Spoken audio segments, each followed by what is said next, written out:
Hello, CorView, and welcome to this latest iteration of our walkthrough of some of the new features released in this latest version of CorView. Today, we'll start going over the dashboard and the new graph released within CorView. And just to let everyone know, both of these features are available through the CorView.Cloud URL and should be available to everyone with CorView access. So let's begin. Starting at the top here, we can see our dashboard. We've got a new dashboard tab here right next to the readings tab.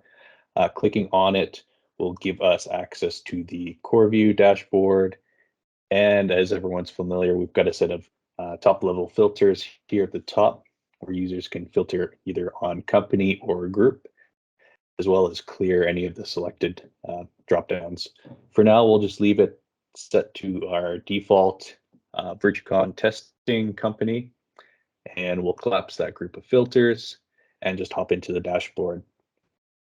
With that, we can see here we've got a number of different widgets highlighting different information contained within CorView. Right now, we've got sites and alarm. We can kind of see low batteries and warning batteries, anything that might be overdue within the past day, week, 2 weeks, etc. Anything that has failed to transmit correspondingly into CorView would be displayed here. We can see the operations of our rectifiers, whether it's been in alarm status or normal. We can also see the state of our current rectifiers, and this is over the past 24 hours, along with failed transmissions and the rectifier operation. Moving along, we can see our command success rate.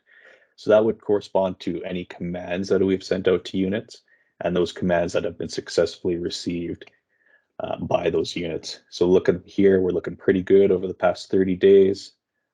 This one is particularly interesting, sites with default names. So this corresponds to all those units that still maintain the default ESN name within CorView and haven't been renamed to something else.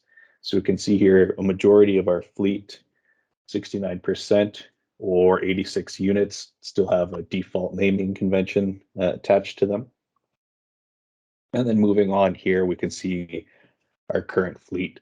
So we can see the number of ER probes, coupons, test points, rectifiers, and bond points, and then how many of each we currently have. And then lastly, here's just an overview of our CorView login activity over the past week. So we can see here Friday was pretty busy, kind of dropped off earlier on in the week, and then Wednesday was another busier day with 15 of our colleagues logging into CorView. One thing that I will point out is these widgets are functional. So if we click on the sites and alarm widget here, it'll actually take us to the site status page. And there we go. Now we can see everything on this page has been filtered by an alarm status. So this is functional for the different widgets on the dashboard page. So please feel free to give it a shot and try them out. From here, we'll jump quickly over to our graph page, which can be found under the readings tab. And we'll click on the graph. And just give it a second. There we go. And now we can see we've got our graph here. So this just expands upon the functionality that was available within our legacy platform. We still contain the same top level filters that everyone's familiar with here, as well as we can now select the date range. So here we've selected from beginning of May to our current date, and then we can filter on a number of different options here as well. So maybe we'll just toggle off an alarm.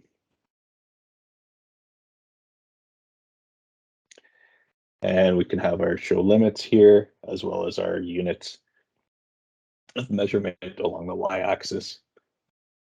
Some important features to note here is that the series here on the legend are fully functional. So if we wanted to turn on a series or turn one off, that's simply done just by clicking on it.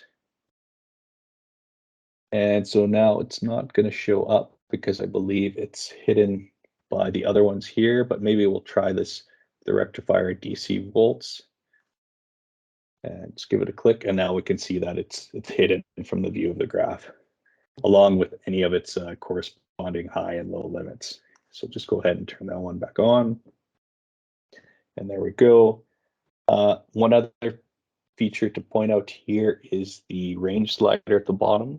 So this corresponds to the date range that we've selected. So we can see here it starts at the beginning of May and runs till our current date here, June 23rd, with the beginning of June highlighted here.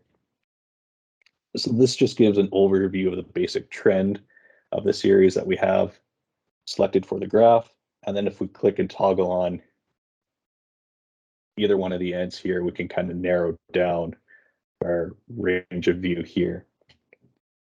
We can also hover over any of the specified readings and get an exact readout of what that specific reading was, as well as the date and time that it was recorded.